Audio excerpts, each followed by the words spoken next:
Oh, am I being too loud? Sorry, it's a habit. I'm working on breaking it. Do you have any habits? Just about everyone has at least one bad habit, though most people don't notice it because, well, it's a habit.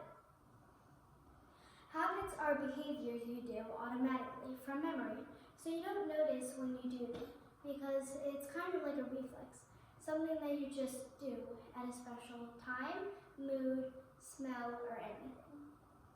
You may call them habits, but us professionals call them habit loops.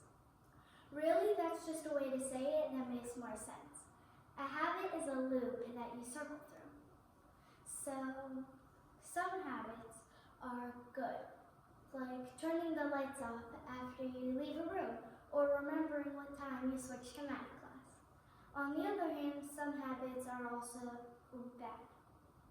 Those are the ones that we have to break. A bad habit may be chewing your fingernails or zoning out and not paying attention in class. Those are not good, so I am here to teach you how to break your bad habits. It will move you towards good habits and a better, more positive life. Change is faster when it's supported with understanding. Let's analyze habits. The first thing in your habit loop is sensing something special that triggers the habit. For example, when you are sad, you often cry depending on how sad you are at the moment.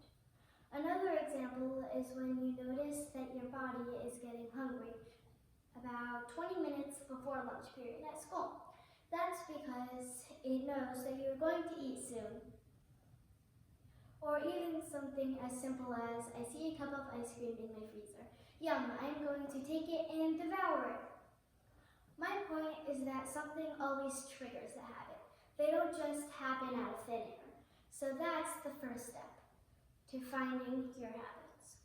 You find something that you do every day when something happens. Let's call it the switch that turns on your habit, like a light switch. You flip it and turn it on just like a light. Stage 2 occurs right after the switch is activated.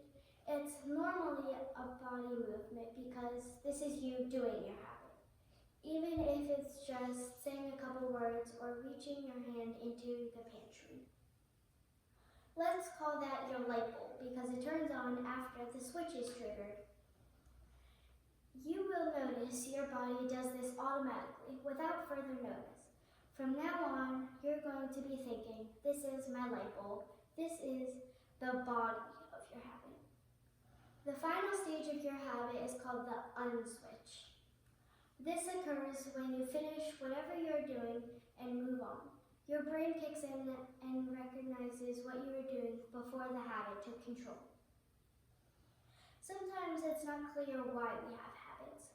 If you can determine which need or want your habit fulfills, you can figure out whether it's helpful or harmful, and you can break out of the habit if that would be helpful. Step 1 to breaking the habit involves finding the switch. This is important because if you don't identify the switch, you might not even know you have a habit. Step 2 is determining if your habit is good or bad.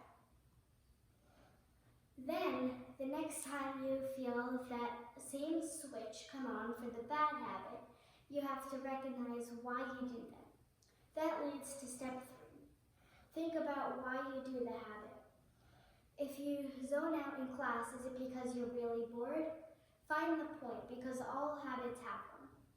Once you find that, you need to figure out something else that will fulfill the need in a more positive way.